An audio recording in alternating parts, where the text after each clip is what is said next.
Hello, and welcome back to the Toolbox, where I aim to share some of the best mods and assets I use in my builds for Transport Fever 2. As you've probably noticed, this is not the ultimate Toolbox build, nor is it the UK-inspired rail network. No, this is a map that I've shared in Discord briefly of a kind of a test map. It's a map that I've been using to test sort of the abilities of my PC to see how much I can get away with. Basically, it spawns loads of sims using people magnets, and it's got quite a lot of cities on it. And you can see already that the FPS is kind of starting to drop sort of around about the 30s in sort of the most dense areas, and we are starting to get that small micro stuttering going on. That sort of happened over the last sort of week or two, and I've sort of reached a limit. Now I am toying with the idea of maybe adding some more RAM to my machine, doubling it up a little bit, and it might improve that. I'm not overly bothered though, because I am literally taking the mickey a little bit on this map, so I'm not overly bothered. Anyway, I thought I'd share that little bit of useless information with you. This is kind of the major terminal station, and there's a sort of a smaller station to the left as the track swings off there as well. So we have our major passenger hub. This video though today isn't about passenger trains, but I thought I'd just show this little bit on the intro anyway. So let's swing up and take a look at what we all came here for, shall we? And that's some shunting. Enter the British Rail Class 08 Shunter. Now this is a shunter set by Deadly UK. It comes in a range of different liveries and colors, and I'm using it to sort of maneuver the oils and the plastics around this small depot here. And I've got another one further north as well, which I'll show you in a minute. The British Rail Class 08 was built between 1952 and 1962, and a total of 996 locomotives were built. It's actually an electric slash diesel. It's both, which I find quite surprising for the time, but I'm not massively into sort of the timeline of trains, so maybe it was the norm then. Within the game itself, it is located in the diesel locomotive section. You have the Class 08, and then you have the Class 08 Reverse. As I said, they come in a number of different styles. We have the black and red Eagle. We have the British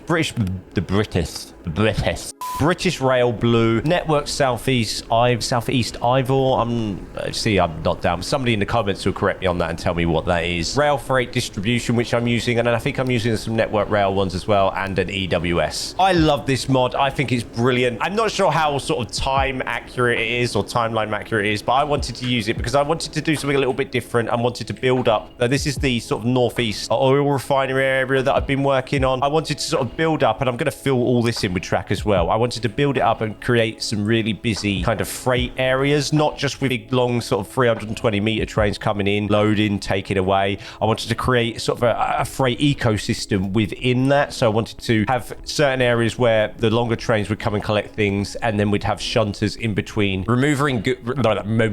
Why can't I speak today? Honestly, moving the goods around and rearranging them in places where they are going to be picked up and dropped off. So that's what I've done with this map, and that's what I've got here. As I said, they come in sort of the reverse and forwards. I think that's in its forward position, and then I think I've got one in reverse somewhere down there. So that's what's happening here. We have a sort of small passenger station here that will carry on that way. We have our oil refinery. I think I've called it BP Norwich, and a sort of a drop-off area as well, because obviously this will get busier, and we could use it to sort of feed this area. So this demands fuel, so maybe we'll do something with that a little bit later. And I've just sort of incorporated this small little depot in with the passenger station as well, so keeping it all close. So it looks good if we do any cab rides on this. And I just like you just like staring at it and taking screenshots, don't you? So that's just the way it is. What else was I going to tell you about these? Oh yes, so they're by Deadly UK, so thank you very much. Don't forget to follow him on Steam. I think you can do that, something like that, can't you? And subscribe to it. It's amazing. A little bit about them. They only go 20 miles per hour, so that's why we keep them off the main line. We keep them to the shunting responsibilities, because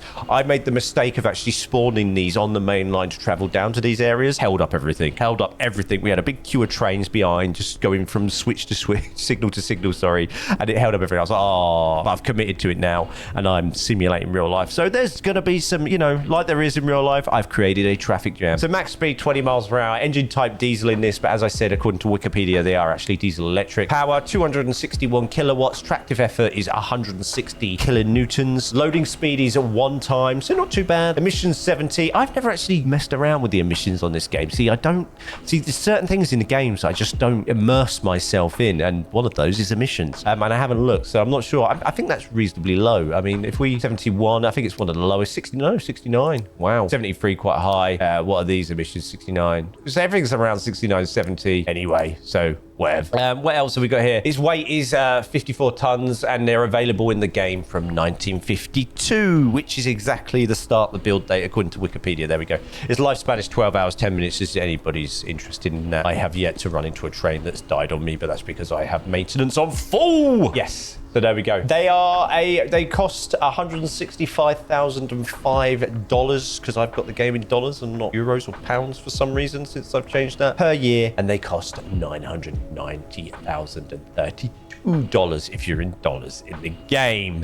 Whether that means anything to you, I do not know. Don't forget to like, don't forget to subscribe, and don't forget to check out the Class 08 shunting locomotive from Deadly UK. The link will be in the description below, and I'll see you in the next one.